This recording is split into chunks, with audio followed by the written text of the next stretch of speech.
ಗ್ರಾಮದ ದಲಿತ ಯುವಕ ಜೈಕುಮಾರ್ ನನ್ನ ಬೆಂಕಿಗೆಸೆದು ಹತ್ಯೆಗೈದ ಪ್ರಕರಣವನ್ನು ತ್ವರಿತ ನ್ಯಾಯಾಂಗ ತನಿಖೆ ವಹಿಸಿ ಕರ್ತವ್ಯ ಲೋಪವೆಸಗಿದ ಪೊಲೀಸ್ ತಾಲೂಕು ಹಾಗೂ ಜಿಲ್ಲಾಡಳಿತ ವ್ಯವಸ್ಥೆ ಮೇಲೆ ಕಾನೂನು ಕ್ರಮ ಕೈಗೊಳ್ಳಬೇಕು ಅಂತ ಕದಸಂಸ ರಾಜ್ಯಾಧ್ಯಕ್ಷ ವೆಂಕಟಗಿರಿಯ್ಯ ಆಗ್ರಹಿಸಿದ್ರು. ಮಂಡ್ಯದಲ್ಲಿ ಕರೆದ ಸುದ್ದಿಗೋಷ್ಠಿಯಲ್ಲಿ ಮಾತನಾಡಿದ್ರು. ಜಮೀನಿನ ವಿವಾದದಲ್ಲಿ ಜೈಕುಮಾರ್ ಮತ್ತು ಅನಿಲ್ ಕುಮಾರ್ ಅವರ ನಡುವೆ ಜಗಳವಾಗಿದ್ದು, ಜೈಕುಮಾರ್ಗೆ ಕೊಲೆ ಬೆದರಿಕೆಯಾದ ಹಿನ್ನೆಲೆ ಕೆಆರ್ಪೇಟೆ ಗ್ರಾಮಾಂತರ ಪೊಲೀಸ್ ಠಾಣೆಗೆ ದೂರು ಕೊಡಲಾಗಿತ್ತು. ಪೊಲೀಸರು ನಿರ್ಲಕ್ಷ್ಯ ವಹಿಸಿರುವುದೇ ಜೈಕುಮಾರ್ ಹತ್ಯೆಗೆ ಕಾರಣವಾಗಿದ್ದು, ಆರೋಪಿ ಅನಿಲ್ ಕುಮಾರ್ ರಕ್ಷಣೆಗೆ ನಿಂತಿದ್ರೆ ಅದಲ್ಲದೆ ಸ್ಥಳೀಯ ನಾಯಕರ ಕುಮ್ಮಕ್ಕಿನಿಂದ ಪೊಲೀಸ್ ಇಲಾಖೆ ಹಾಗೂ ಜಿಲ್ಲಾಡಳಿತ ವ್ಯವಸ್ಥೆಯು ಶಾಮೀಲಾಗಿರುವುದು ಕಾಣ್ತಾ ಇದೆ ಎಂದು ದೂರಿದ್ರು.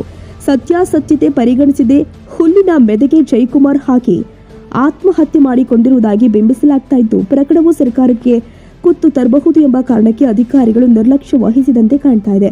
ಇದರಿಂದ ಕಾನೂನು ಸುವ್ಯವಸ್ಥೆಯ ಮೇಲೆ ಅನುಮಾನಗಳನ್ನ ಮೂಡಿದ್ದು, ಸದರಿ ಪ್ರಕರಣವನ್ನು ತ್ವರಿತ ನ್ಯಾಯಾಂಗ ವಿಶೇಷ ತನಿಖೆಗೆ ವಹಿಸಬೇಕು. ಆರೋಪಿ ಅನಿಲ್ ಕುಮಾರ್ ಕೂಡಲೇ ಬಂಧಿಸಬೇಕು. ಕಾನೂನು ಕ್ರಮ ಜರುಗಿಸಿ ಮೃತನ ಕುಟುಂಬಕ್ಕೆ ಸರ್ಕಾರಿ ನೌಕರಿ ಮತ್ತು 50 ಲಕ್ಷ ಪರಿಹಾರ ಕಲ್ಪಿಸಬೇಕು. ಮಂಜೂರಾತಿಯಾದ ಗೋಮಾಳ ಬಗರ್ ಹುಕುಂ ಸಾಗುವಳಿ ಭೂಮಿಯನ್ನ ಸಕ್ರಮಗೊಳಿಸಿ ಕುಟುಂಬಕ್ಕೆ ಹಕ್ಕುಪತ್ರ ಕೊಡಬೇಕು ಅಂತ ಒತ್ತಾಯಿಸಿದ್ರು. ಸುದ್ದಿಗೋಷ್ಠಿಯಲ್ಲಿ ಮೈಸೂರು ವಿಭಾಗೀಯ ಸಂಚಾಲಕ ಕೆಎಂ ಅನಿಲ್ ಕುಮಾರ್, ಜಿಲ್ಲಾಧ್ಯಕ್ಷ ಬಿ ಆನಂದ, ಮಹಿಳಾ ಜಿಲ್ಲಾಧ್ಯಕ್ಷೆ ಸುಷ್ಮಿತಾ ಆನಂದ, ಕಾರ್ಯದರ್ಶಿ ನಾಗರಾಜ್, ತಾಲೂಕು ಅಧ್ಯಕ್ಷರು ಆದ ವೆಂಕಟೇಶ್, ಮಹದೇವ್, ಶರಾವತಿ ಇದ್ದರು. ಕತ್ತರಘಟ್ಟ ಎಂಬ ಗ್ರಾಮದಲ್ಲಿ ನಡೆದಿರತಕ್ಕಂಥ ಒಂದು ಕ್ರೂರ ಘಟನೆಯನ್ನ ಅತ್ಯಂತ ತೀವ್ರವಾಗಿ ಕರ್ನಾಟಕದಲ್ಲಿ ಸಂಘ ಸಮಿತಿ ಖಂಡಿಸುತ್ತದೆ. ಇದರಲ್ಲಿ ಒಂದು ವ್ಯವಸ್ಥಿತವಾಗಿ ಕೊಲೆ ಮಾಡಿ ಹುಲ್ಲು ಬಣವೆ ಬೆಂಕಿ ಹೊಡಿಕೆ ಹಾಕಿರ್ತಕ್ಕಂಥ ಒಂದು ಪ್ರಕರಣವನ್ನ ಆತ್ಮಹತ್ಯೆ ಪ್ರಕರಣ ಅಂತ ಬಿಂಬಿಸಿ ಕೊಲೆಪಾತಕರನ್ನ ರಕ್ಷಣೆ ಮಾಡುವ ಮತ್ತೆ ಸರ್ಕಾರಕ್ಕೆ ಬರುವ ಕಳಂಕವನ್ನ ತಪ್ಪಿಸಿಕೊಳ್ಳುವ ಹುನ್ನಾರವನ್ನ ಜಿಲ್ಲಾಡಳಿತ ಮಾಡಿರೋದನ್ನ ಕರ್ನಾಟಕದಲ್ಲಿ ಸಂಘ ಸಮಿತಿ ತೀವ್ರವಾಗಿ ಖಂಡನೆ ಮಾಡಿದೆ. ಮಾಧ್ಯಮ ಮಿತ್ರರೇ, ತಾವು ಹೋಗಿ ನೋಡಿದ್ರು ಕೂಡ ಗೊತ್ತಾಗಬೇಕು, ಇಂಥದ್ದೊಂದು ದಾರುಣ ಘಟನೆ ಬೆಂಕಿಗೆ ಹಚ್ಚಿ ತಾನೇ ಹೋಗಿ ಬೀಳ್ಬಹುದಾ ಅಥವಾ ಬಿದ್ದವನು ಒದ್ದಾಡದೇನೆ ಸಾಯ್ತಾನ?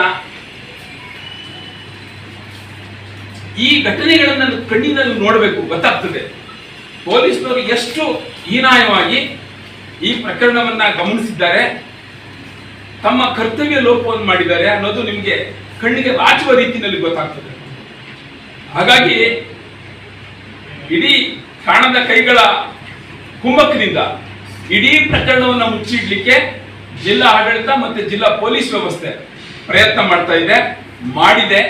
ಆ ಕಾರಣಕ್ಕಾಗಿ ಇದು ಆತ್ಮಹತ್ಯೆ ಅಂತೇಳಿ ಬಿಂಬಿಸಿ ತಪ್ಪು ಸಂದೇಶವನ್ನ ಜನತೆಗೆ ಕೊಟ್ಟಿದ್ದಾರೆ. ಹಾಗಾಗಿ ಕರ್ನಾಟಕ ದಲಿತ ಸಂಘ ಸಮಿತಿ ಬಹಳ ತಮ್ಮಲ್ಲಿ ವಿನಂತಿ ಮಾಡ್ತಾ ಇದ್ದೀನಿ,